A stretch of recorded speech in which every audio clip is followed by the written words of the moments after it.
Okay, so I am re-recording this video because the last time it did not record when I opened up the attachments. So hopefully this will work.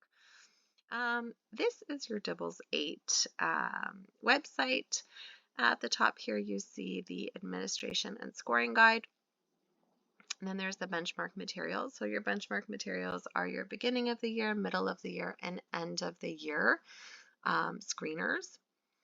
Below you have the progress monitoring materials. That is for students who are at risk. You're going to want to progress monitor them more frequently, so every few weeks approximately. There's more details on all of that in the administration guide. But for primary students, it's recommended every 2 weeks or so. For junior and up, it's approximately every 4 weeks. I think it says like 3 to 4 or 4 to 5, depending on the grade and what you're monitoring. They are going to be slower to show progress, and that is the reason why. So let's take a look at the benchmark materials. When I click this, I do need to open a file, and this is where I'm afraid I'm losing you guys when I'm doing the screen record. But let's see. So you have options: the scoring materials and the student materials. So the scoring materials, you need a copy per student. So this is going to be the what you need to print out, one per person. This is your kind of like your cover page for the student. Is where you're going to record all of their results for the beginning of the year, middle of the year, and end of the year. This is the actual test where you're going to mark on as you're administering the test. This literally tells you everything you need to say, and just stick to the script. That way you're being fair for everyone. If you say the same exact thing, it even tells you when to start your timer. The tests are all 1 minute, and except for the maze, which doesn't start until it's not in K1, K or 1, I think it starts maybe in grade 2, but I'd have to double check. So notice that it says beginning at the top, so you need to print everything that says beginning. That's your beginning of the year assessments, okay? As soon as you get to middle, you stop. You don't want to print that until you're doing the middle of the year assessments. It's just going to be way too much paper to keep track of, okay? So it's your first 5 pages, I think. Excuse me. Okay. Then you want to go back to the student guide, and you're going to print only one copy of the student guide. The student materials. You do not need multiple copies of that. It's not going to get ruined. Again, you see at the bottom it says beginning. Okay, so you're going to want to print all of the beginning pages. As soon as you get to middle, stop.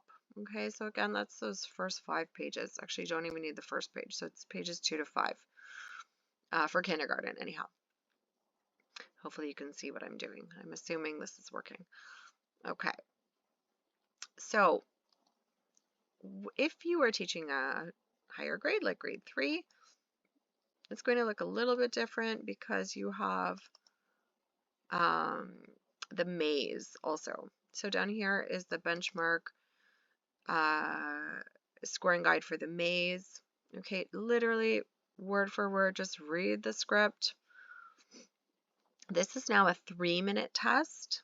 Okay, there's a practice page you all do together, and you're going to time it for 3 minutes, and everyone will stop and put their pencils down.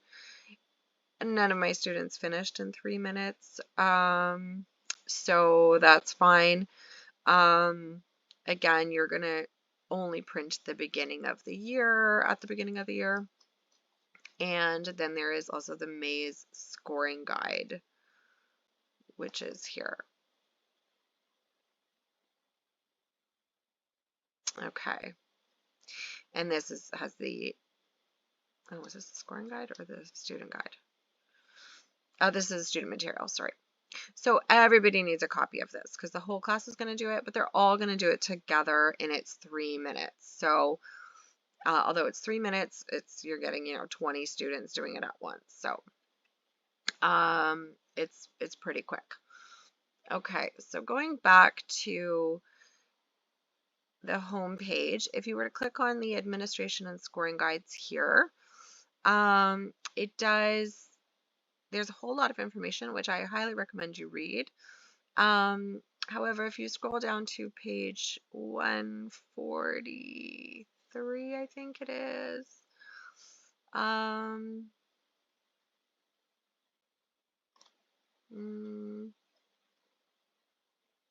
no, maybe it was 124. Sorry.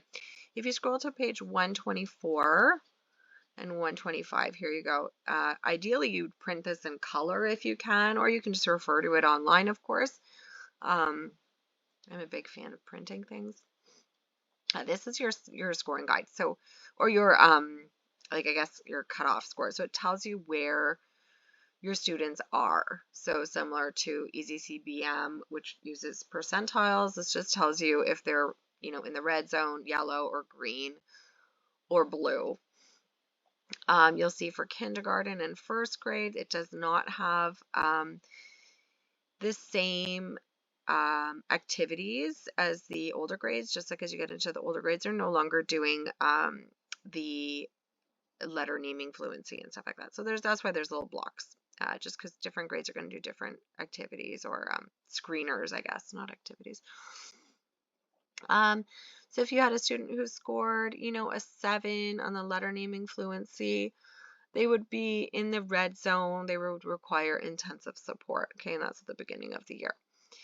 Middle of the year and end of the year, you can see at the top here, I printed it and I literally just drew lines down here to help me just focus on, I teach grade 3, so I just blocked off all of this, focused only on the grade 3 section. Okay, and the second page is for grades 4 to 8. Okay. There's also lots of great information here on how to score the maze and how to get the maze adjusted mark, how to get the oral reading fluency mark, and that's all in. I have prepared a Google slide presentation with that information, but you can find it quite easily if you're just scrolling in here. I like this part for part of the progress monitoring. It just tells you if you had a student here who was at risk on the non-word fluency, what would you do next? So it's kind of the just steps for deciding what to do with students who are at risk. Okay. Oh, and that's about it. So hopefully this worked and it's helpful for you. Good luck.